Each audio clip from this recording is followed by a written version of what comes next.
So, Ari, when you were a child, what did you want to be when you grew up? From the very beginning, which would be grammar school, about the 5th or 6th grade, I fell in love. Well, actually, I fell in love in the 2nd or 3rd grade with baseball. But because of my funny hands and funny feet, it was evident even to me that I was not going to be an athlete. So I promptly decided that journalism would be my field. I wanted to be a sports writer.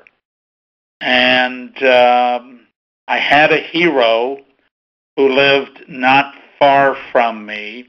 He was the sports editor of the Dayton Daily News from 1927 until into the 70s, I believe. His name was Cy, S-I, Burick, B-U-R-I-C-K. And he was moderate, informative, clear, even-tempered, all of the qualities that I am not, but I admired them in him, and I tried to pattern myself after him. What do you mean by funny hands and funny feet? Well, I was born with deformities, as 5 of the 7 of us in my family were. It has to do with a defect in my mother's history, and I never have investigated. My parents were extremely private people who never wanted to probe into reasons beyond this is God's will. And as a result, my curiosity, which should have been piqued, never really was. And so it clearly, I had physical impediments to being an athlete, but thankfully not any mental ones, and that was why journalism was a logical option, because it was the closest I could be to baseball without actually participating. So how many fingers do you have, fingers and thumbs? I have one finger on each hand, and then a stub at the end of each hand. Now, my 4 siblings who are so marked, and my wife can give you the name of this, and I can't tell you right now. Mm-hmm. But it has about 5 syllables, maybe more. I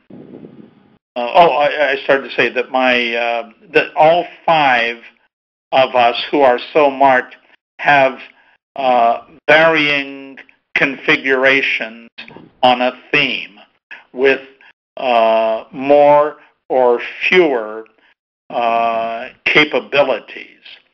And the fascinating part of that for me is that each of us, all 7 of us, including my 2 sisters who are physically quite normal, all were psychologically affected by this to varying degrees. I think that my late brother, 2 boys were born first, and then 5 sisters. And my late brother, I don't think ever recovered from the difficulties that this presented. He was very quiet as I am outgoing. And I have another sister whom I don't want to identify by order, for whom this has been a mountainous burden, I think. And since she is in her middle 50s, I don't think that it is likely that she ever will recover. The other 5 of us have dealt with it in different ways, but all pretty aggressively and arguably successfully. And I didn't mean to go off into a ditch on that. No. I'm interested. Where are you in the birth order? I'm first. That was my choice. Because if I wasn't going to be first, then I didn't want to be born. I always wanted to be first.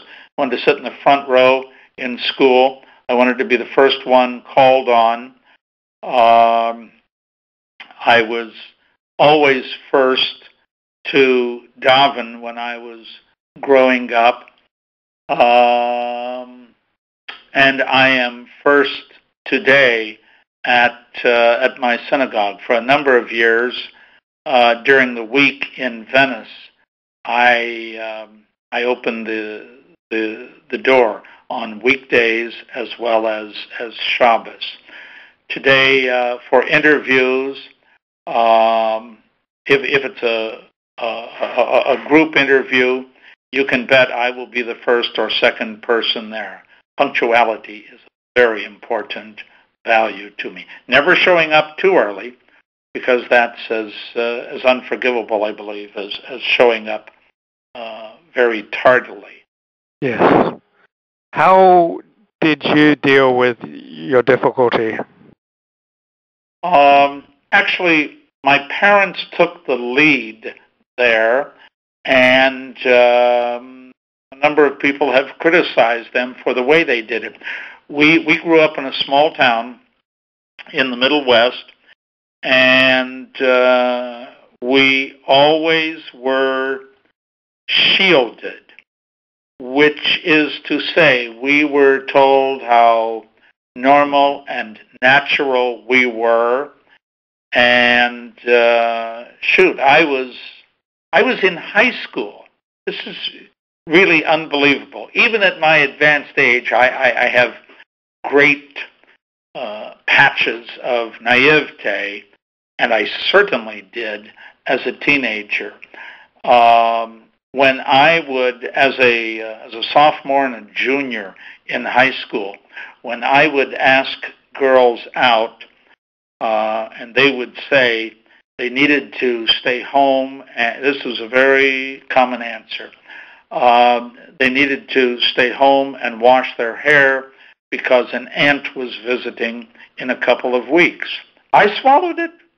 Most swallowable person on earth. I thought that was really the reason. I didn't confide in anyone. Never.